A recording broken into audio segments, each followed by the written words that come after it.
Thank you so much for that, Juliana. We do have Juliet up next. Juliet, if you can unmute yourself, please. Hi. Hi, I have Hashimoto and SIBO, and I've been tweaking my diet over and over again. I still can't get over those two conditions. And I keep hearing that I need to eat protein, animal protein, and back in 1996, I did have a thyroid condition. And I was a vegetarian back then, and I was able to reverse that thyroid condition within 2 years, switch from a vegetarian diet and just adding some organic meat in my diet.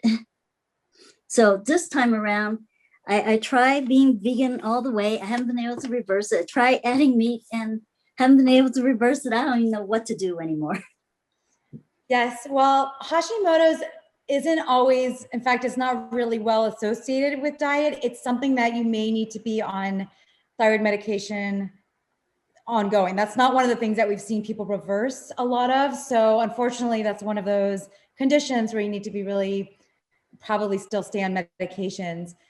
But if you're not seeing it with the meat, then, of course, I would encourage a whole food plant-based diet, because then at least you're going to decrease your risk for other autoimmune conditions in the future. You're going to reduce your risk for all those other chronic diseases that I talked about today. There's no specific association between protein and improving Hashimoto's at all. So, that's why we talk about what I was talking about today with macro confusion. It's kind of irrelevant about that, because if you're eating your well-balanced whole food plant-based diet, you're getting adequate protein. It's not an issue. But in terms of the Hashimoto's, unfortunately, that's one of those where it looks like you may still need to take your medication. And that's what we've seen so far, unfortunately. Thank you, Juliana. And we up next have Gail. Gail, if you can go ahead and unmute yourself, please. Hi, Gail, if you can go ahead and unmute. I'll make sure our tech team. Okay, there we go. There we go. Hi, how are you? Hi, Gail. Hi. Quick question. I am technically underweight based on what you've just said. And I have been eating whole food, plant-based, exclusive vegan for like the past 2 years. But I've also always have eaten salads, with beans and onions and all that stuff. But I have found that my belly is extremely bloated. I don't have any belly pains or bowel movement issues, and I don't want to give up any of my foods because they're all so great. But I'm thinking I probably need to start eliminating something to figure out why I'm so bloated. I don't feel bloated, I just look bloated.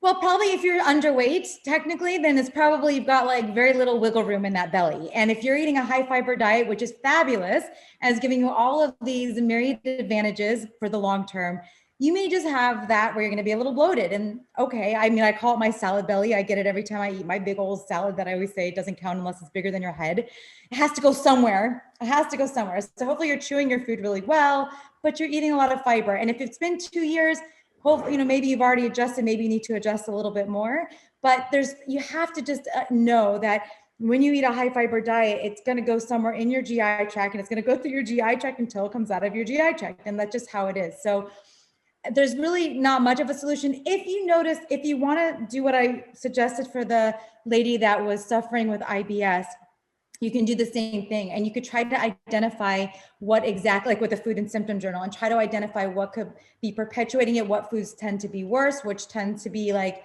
less bloaty. But, if you think about what the bodybuilders do, which are not the bodybuilders, but the competitors that are, doing these really dangerous diets, they're eating small. And what I used to do when I was a trainer, what I was recommending, these little tiny doses of protein, chicken breasts, and these concentrated sources of calories, like very small with no fiber. So obviously this is a very different way of eating, and there's not that many ways around it. So I would say if you're not uncomfortable, then just, whatever, just be happy and proud that salad belly, that baby belly, food belly means that you're eating a healthy diet.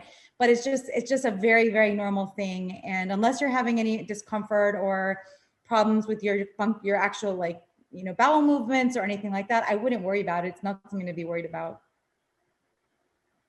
Thanks, Juliana. We do have Anne Marie up next. Anne Marie, if you can unmute, please. Hi, thank you. If you could just tell me the difference between plant exclusive and plant predominant diet. I've been following whole food plant-based, but now when I'm looking things up, now they're asking if it's plant exclusive or plant predominant. And I wasn't sure what that we're asking.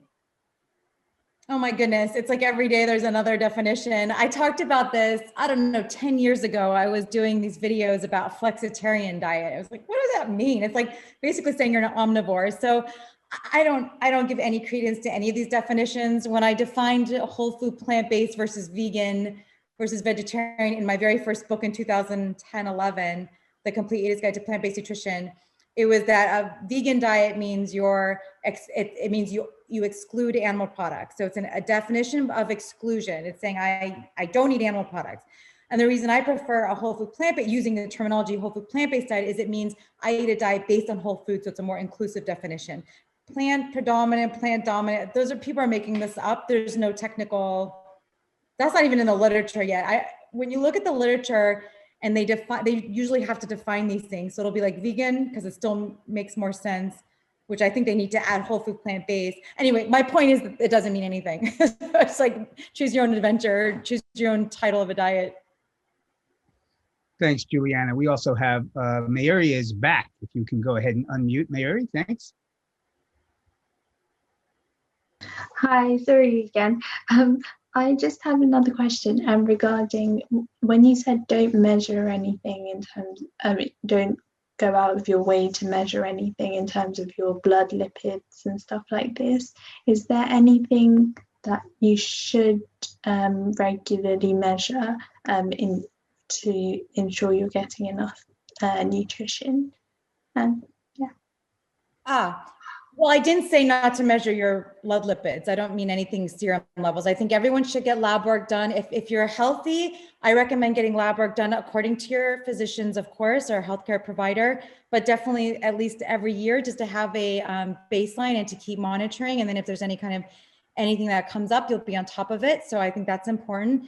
In terms of calculating nutrition, I'm not giving specific advice. I'm just saying I'm a dietitian that doesn't count, because the Institute of Medicine made up their DRIs based on averages, and you're not going to get 100% of your DRI every single day. It's really difficult. And if you look throughout history, before we were recording any of this stuff and we weren't calculating and counting, we didn't get 100% of everything. Like we would eat when we found food, we would eat, and then we would eat enough until we knew we would have food again. And so we are survivors.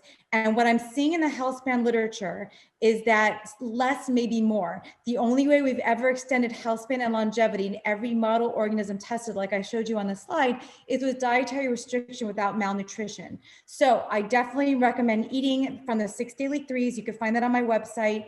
And I definitely recommend supplementing with a multivitamin, or at least considering the notable nutrients, which are B12, D, K2, iodine, zinc, and the long chain omega-3 fatty acids, the EPA and DHA. So monitor that. You might want to, what I do for some people that really don't know what they're getting is to just calculate for a little while so you get an idea. Like if you don't have any idea what you're eating right now, then you should calculate just to get a snapshot. But not to worry about, like I definitely wouldn't bother with macronutrients, but well, I guess if you really don't know and you're just starting out, then you might as well just, information is power. The more you know, the better. But I'm saying you don't need to sit there and micromanage it every day. You don't need to make sure you're getting 100% of every DRI every single day, because that's just not what happens in nature, and it's not what it looks like will be beneficial in the long run in terms of the healthspan data. But definitely cover your bases, the multivitamin or something where you're making sure you're getting all those notable nutrients that are not so easy to get on a whole food plant-based diet or whatever your diet is. So I hope that clarifies.